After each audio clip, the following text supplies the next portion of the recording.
Shut up and sit down. Hey everybody, Barry here again.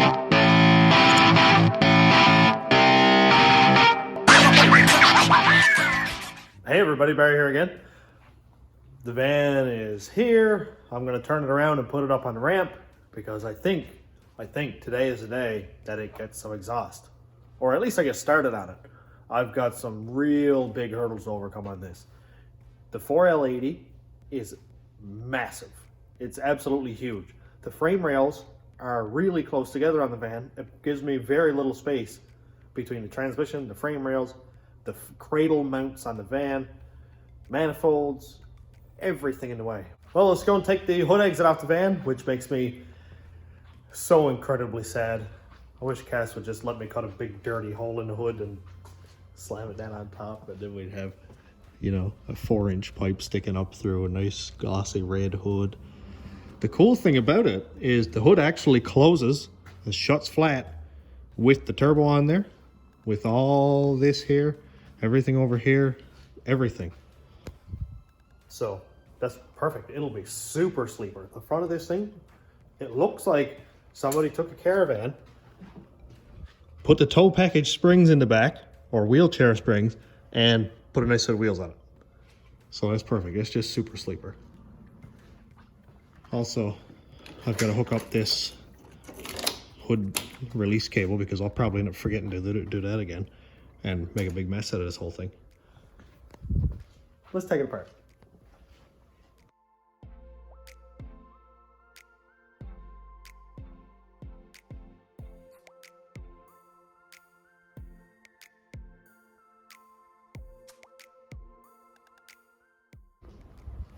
This might actually work.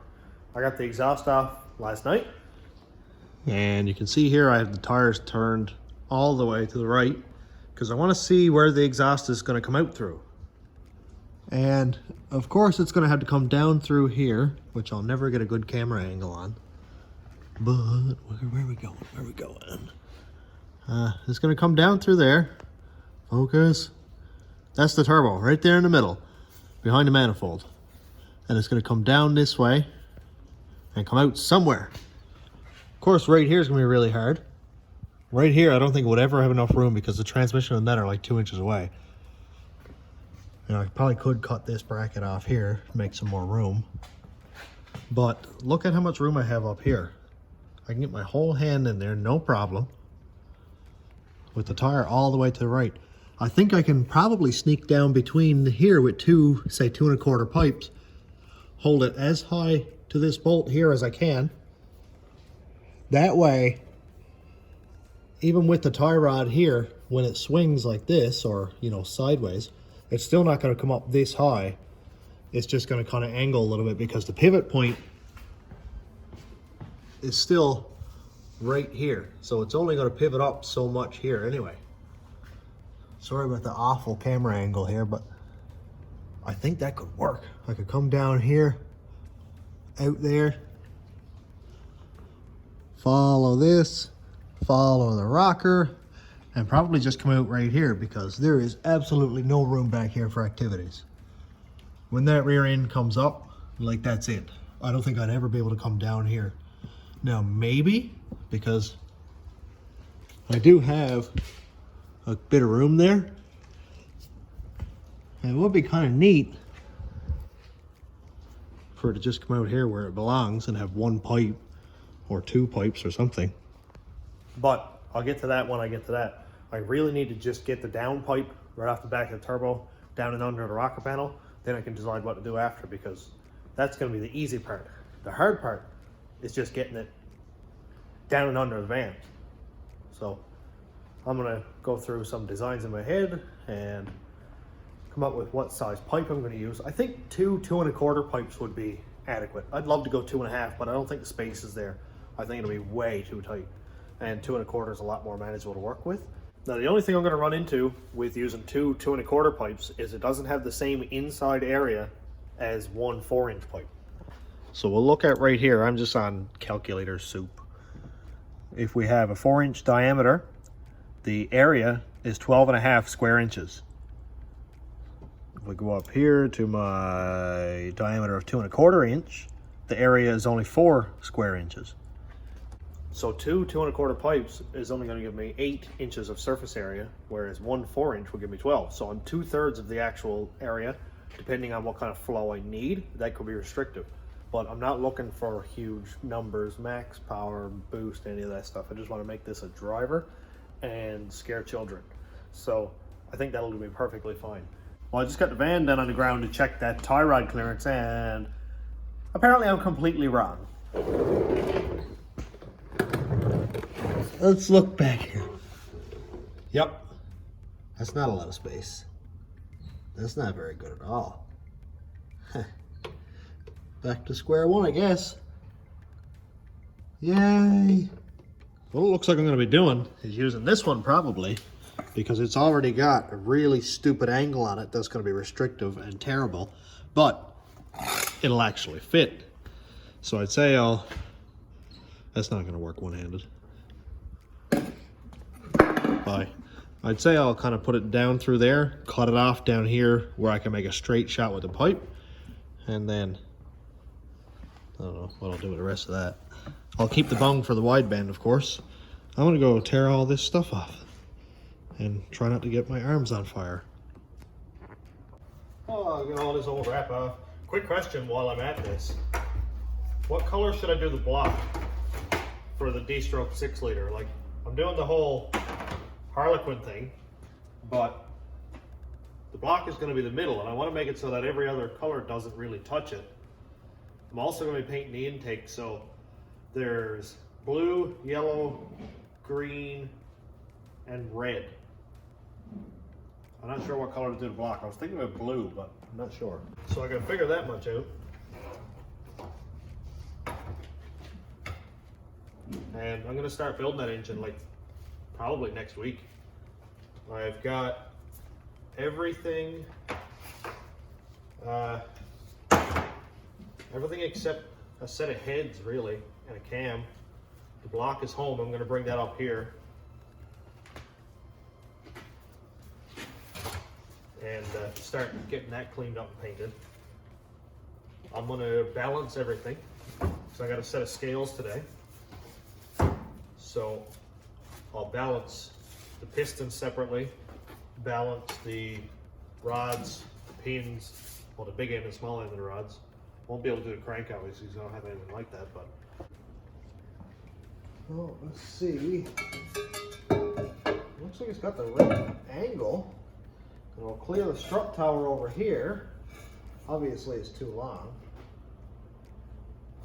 Let's start. It's not rusted out. You can see that it's kind of scaly looking, but that's just from, from that heat wrap. The flange isn't warped up. Looks dirty and ugly, but it'll work. So from the bottom flange to the frame rail is, say, 7 inches. That'll give me some space to taper it in, make it the same diameter as the 2 2¼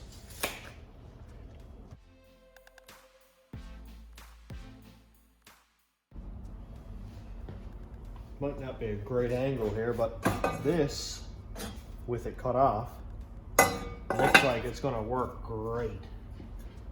Get away from the manifold, and I'll be able to squat this pipe together. Just as a test, or a comparison, here's 2 pieces of 2 1/4 pipe side to side, and with them side by side I have about a 1/2 inch gap, as you can see right here, that I'll have to squat this pipe together, weld both pipes in, probably 1/2 inch or 1 inch up into here, and then kind of I'll have this gap here, and I'll beat this pipe in and weld it, beat it in and weld it, beat it in and weld it, top and bottom, and then really we should have 1 into 2, and it shouldn't leak. Shouldn't.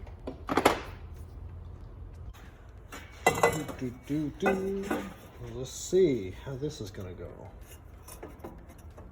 So we'll have it like this, right in the middle, and I need to find out which orientation of the pipes is going to be when I weld them in. So I'll go right here in the middle of here. I suppose that'll be right. And right in the middle down here. I'm sure I'm in your way, I apologize. Hopefully that should be about center. Oh yeah, that'll work. So now I know the two pipes have to be right here and here. Not this way, not that way, that way.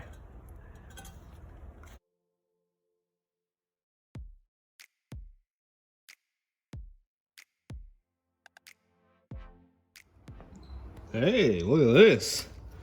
Jeez, that's not bad at all. It's not a whole lot of gap to fill, actually. Now, this is just a test piece, of course. But I want to go put it in the frame rail, see what it looks like. Sorry about the not great camera angles. Let's see if this is going to work at all.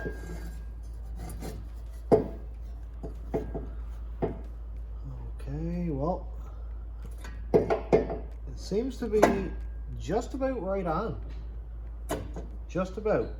It ain't perfect, but I do have to cut down this way now. Like it comes out of the turbo on an angle. Now it'll have to go straight down. But it's something.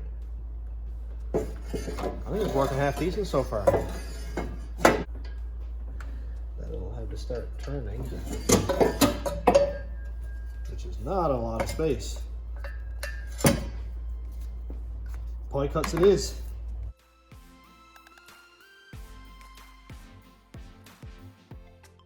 Now that I've got this cut off to pretty much where it needs to be, I'll adjust it.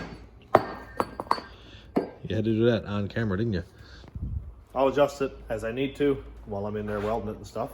But I'm going to cut up a bunch of pipe for pie cuts.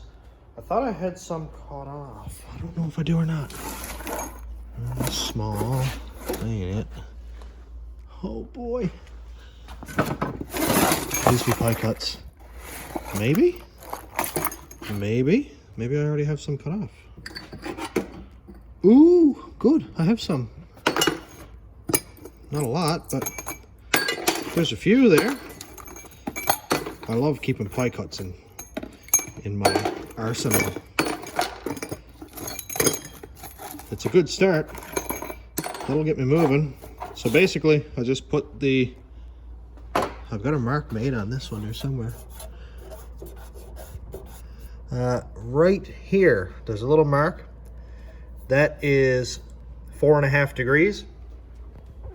So 4.5 degrees on 2 cuts. Say with whichever one I have here that's cleaned up. Oh, here it is, sorry. So right here, we've got a 4.5 degree cut on this side over here and a 4.5 degree cut over here. So that'll give us a 9 degree turn. So with all of those duplicated perfectly, 10 pieces should get me a perfect 90 degree cut. So, or 90 degree turn. So that means that 5 pieces should get me, say, a 45 degree turn. And I can sort of calculate how many pie cuts I'll need to do a certain angle. You know, like 9 times 4 is 36. So if I had 4 pieces that have 36 degree bend, and it's not going to be perfect every time, but if you've got to change the bend up a little bit, you can rotate the big end to the small end a little bit like this to sort of shorten up or lengthen the angle. Pie cuts is not for everyone. It's a lot easier to go and get a mandrel bent piece and weld it in. It's a lot faster. It's tidier looking, especially when you're using flux core like I am. It's going to look awful, but I'll clean it up best I can and paint it. But that's what I have. So I'm going to go and burn up a few more pie cuts and I'll clean them all up, because of course when you're using one of these chop saws, it sort of burns through it. So you can see that there's always an edge left here, which is super sharp. The cut will heal in a week and it'll make a gap. Like obviously, you know, you're not gonna be able to weld that any sense. So I like to clean them all up and deburr it, and then they're ripe for welding.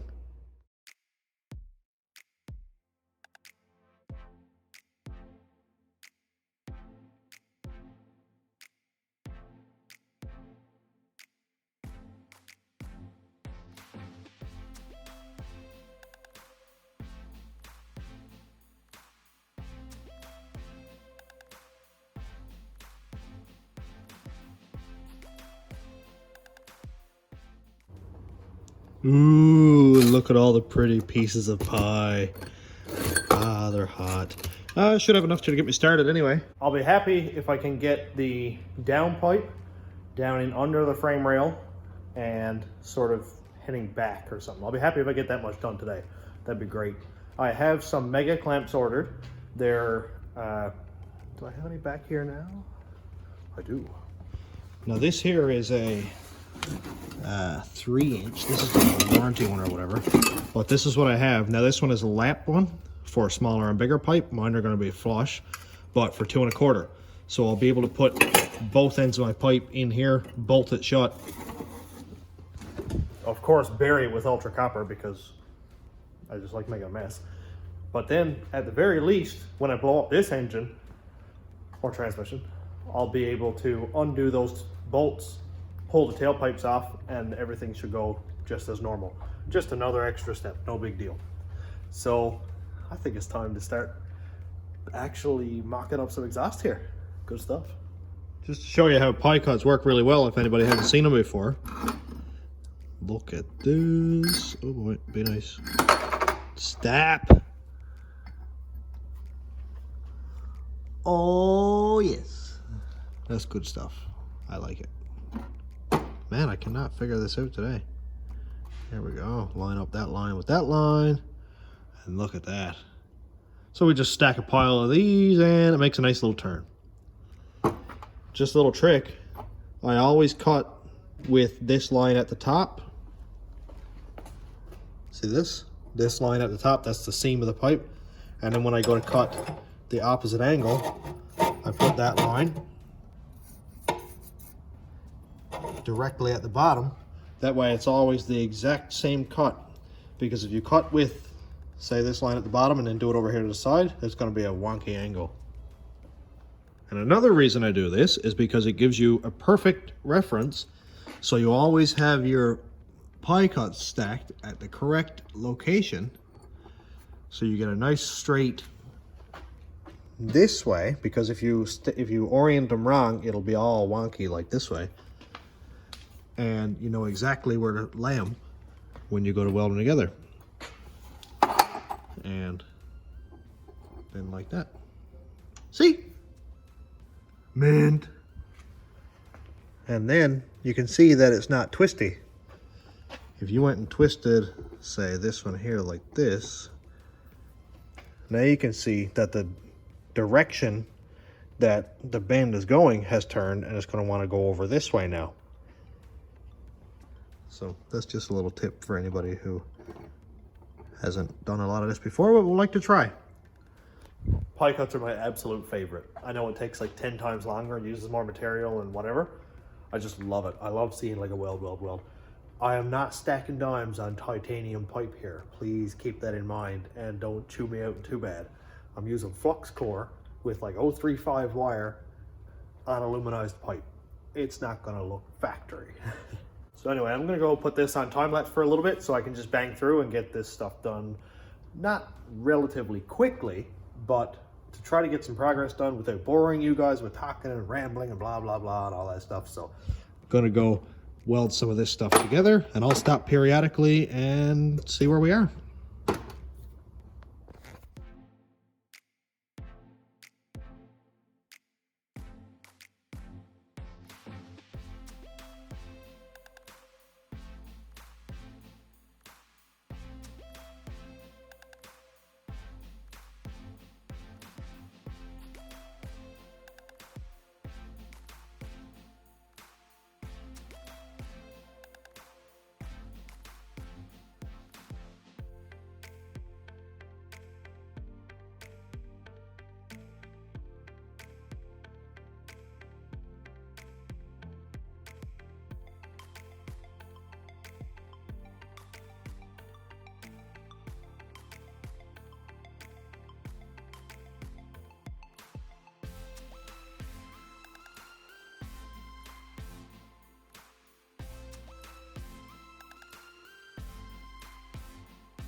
I am really starting to like this. Look how tight it is down there. But we're making progress. And I've got the nut here, which is just a nut. But I'm gonna drill a hole. Oh. Hey, it hit the floor. Sick. I only get that once. So I'm gonna drill the hole here off on an angle so that the wideband is sticking off more sideways, or sorry, more up straight. So probably about right here. As long as it doesn't hit the hood, which I'm sure it won't, because it's like 6 inches or something between that, so that's fine. And yeah, I've lost a lot of sensors to moisture getting in there if I've had the sensor like tipped more, say, horizontal, and would start it up, work fine. Steam come out of the tailpipe, follow sensor. So I've started putting them straight up. AEM suggests having them at least 30 degrees or something like that, but I don't even care. It's going vertical wherever I can, or at least close to vertical. Let's unbolt this thing, because I really want to see what it looks like. Well, might as well mark a spot for this. Right there.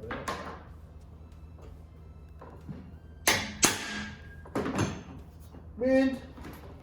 So, hopefully, when I get most of the exhaust put together, it's not going to be too snaky and bendy to get up out of here, but I'm kind of expecting it to be.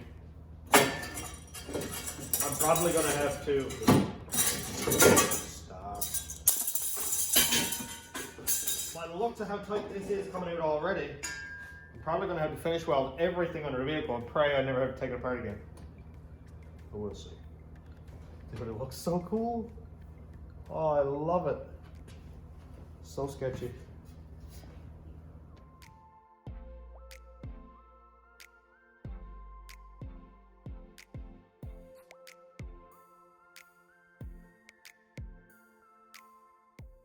I found with videos, doing videos this way, like full length, not a lot of time lapse, I run out of space so fast. I'm only using an iPhone, and I think it's like 64 gigabyte or something like that. It doesn't have a lot of space, but. So back to the 6 liter that I'm building. The Harlequin Jetta Golf, whatever it is, 6 liter. I gotta figure out what colors I'm gonna use for the heads, the intake, the front cover, the oil pan. Pretty much everything attached to the engine, even the power steering pump, water pump setup is all going to be different colors. So I got to find out what kind of combination of colors I'm going to use in different various places so I don't have 2 reds touching together or whatever, because I don't want that. I want it to be all completely mismatched, just like the old Volkswagens are. So that's something to think about. If you got any suggestions, let me know.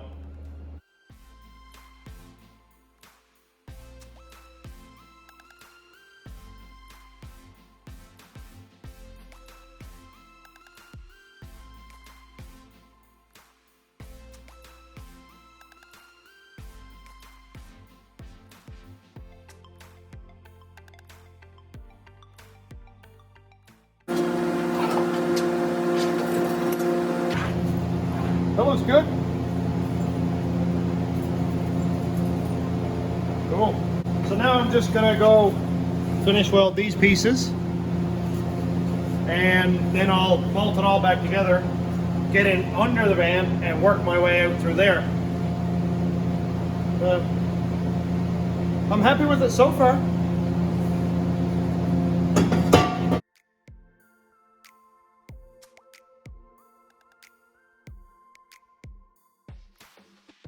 It looks so cool. I love it. I hate it, but I love it. I wish I could just do a hood exit, but not possible, cause wife. But now that it's 3 feet long, I want to try it on and see what it sounds like. And I've got a wideband bung on it, so I can plug that thing in. This is getting really exciting. Can't wait to hear what it sounds like. So, of course, I'm gonna try it. The flange got a little bit this flange here got a little bit warpy when I started twisting this up. So I'm hoping that it's still going to be fine and seal up. But again, I'll bury it with ultra copper.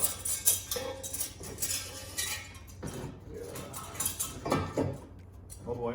Oh, this is a super tight setup. Wicked tight.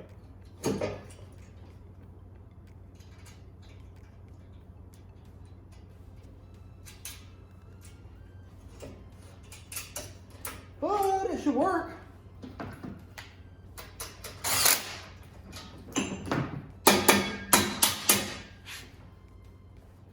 These clamps are always awful to set up. These big old band clamps. And this one's a 5-inch. Man, it does not cooperate. And I tightened it and loosened it that much that all the threads are rolled now, so it ain't perfect. But that's it. It'll work. Work! Nice. I'm counting on you for hood rat stuff.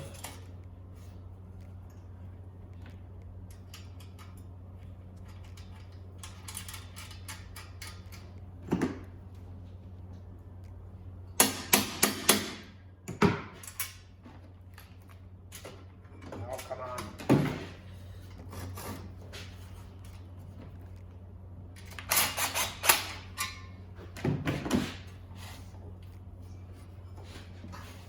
It's a bit close to the brake line, which I'm not really concerned about, because I'm going to header wrap all this anyway.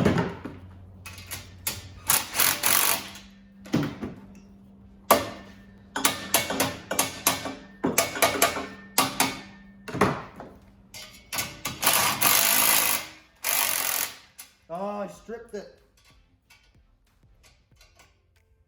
I had to say it, didn't I?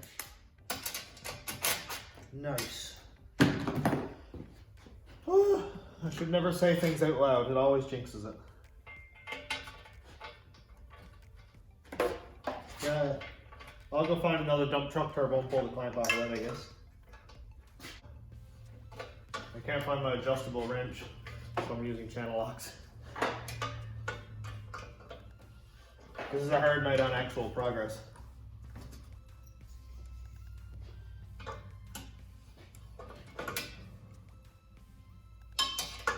I'm just waiting for it to slip and nip all my fingers. That's pretty much what channel locks are for. Well, I think it's ready.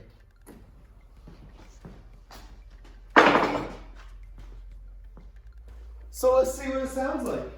Ooh. Exciting.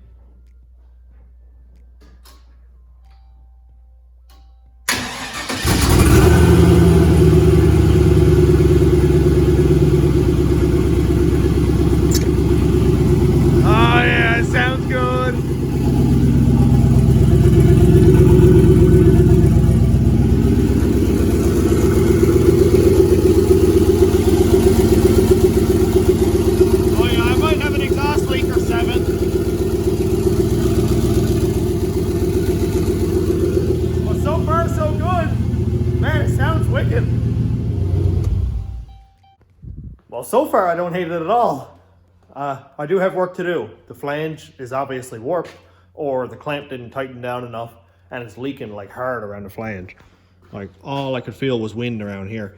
But it's a start. It's a really, really good start. This is exciting. Awesome. Now, part of the hard part is done. Getting it down below the frame rail is done. Now I have to make an immediate, like 90-degree toward the side of the van and then back. So that's why I wanted to use 2 1/4 pipe, mainly because it's a smaller diameter pipe and it'll work a lot better than using 2 1/2. Try to get that same turning radius, just wouldn't work. But hey, it's something.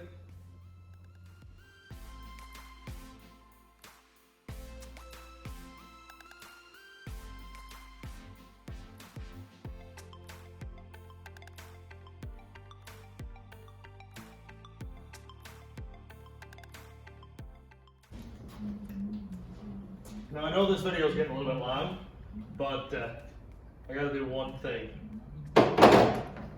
I know the hood fits. I just gotta have it on a video.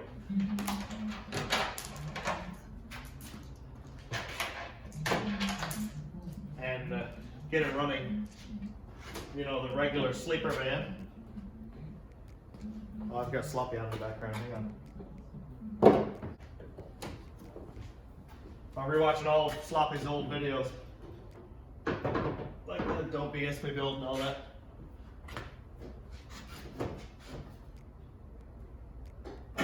I like to drop the hood.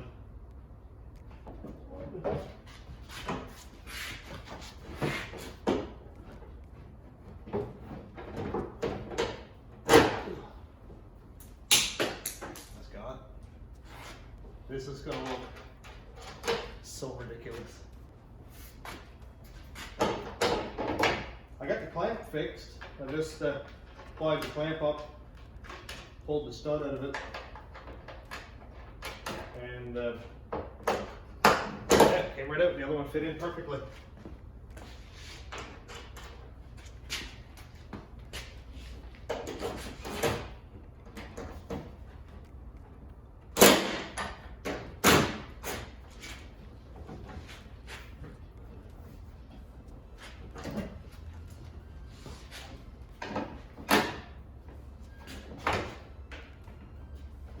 Come on, fit.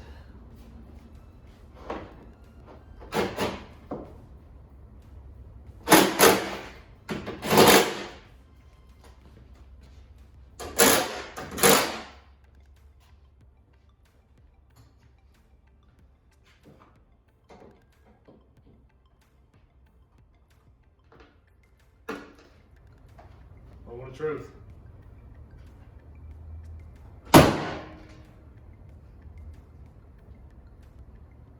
This is a sleeper now.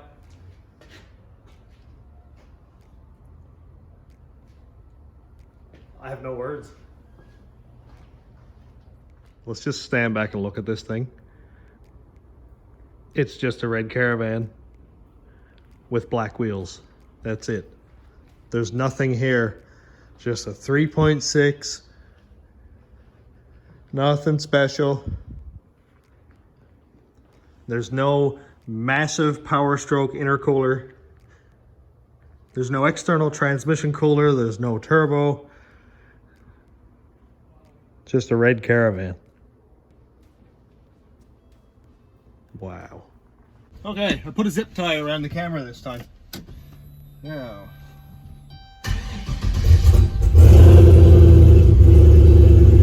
It sounds so cool.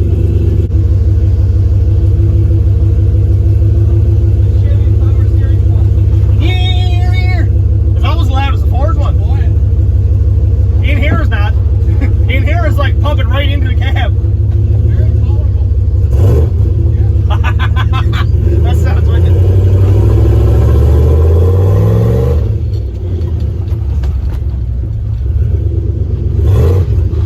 Oh, this sounds wild.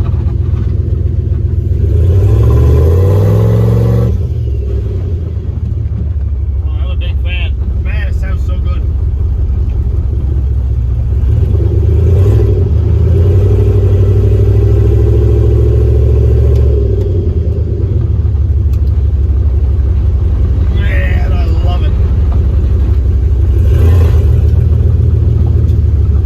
Figure out my transmission tuning, but we're getting there.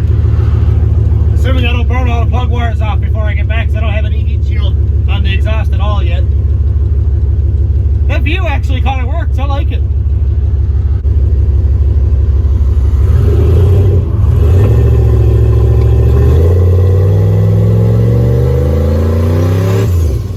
Oh yeah, that's got a sound to it.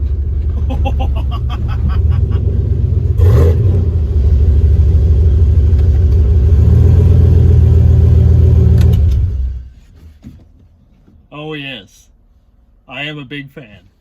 And while we're here, I just wanted to mention, I was talking to one of the parents who has a child in my daughter's Chloe's class, And she said her 1-year-old loves watching my channel and never misses a video. So if you're watching, hi, that's so cool. Like a year old, I'm pretty sure you're like our youngest viewer. That is so cool.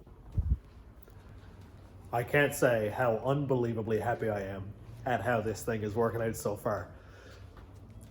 Well, this is the end of the video because it's probably a half an hour or 40 minutes long now, and I only have half the exhaust accomplished, but I don't expect you to sit down for 2 hours idle waiting for me to finish this thing. So I guess this is going to be like a 2-part kind of thing. Usually I try to do a start and finish all in one, but it doesn't always happen like that. But hey, look at it.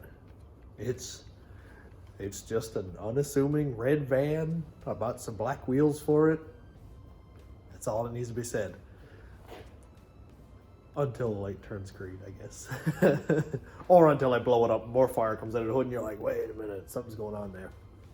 But yeah, so I'm gonna finish it up here and stick around for the next set or the next video, because this is gonna get even extra cooler. I got way more seriously tight bends to do, and I'm thinking about coming over on the passenger side in front of the rear wheel and kind of kicking off there, or maybe even a dump, just so you can't see it at all.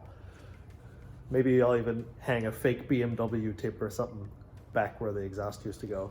But anyway, that's what's going to be in the next video. So thanks for watching again. Thanks for subscribing. A lot of new subscribers lately, like 500 in the last month or so. That's wild. And thanks to my patrons. If you want to check out my Patreon, it is patreon.com/stationroadratrods. And I appreciate it. Thanks for watching. Have a good day, everybody.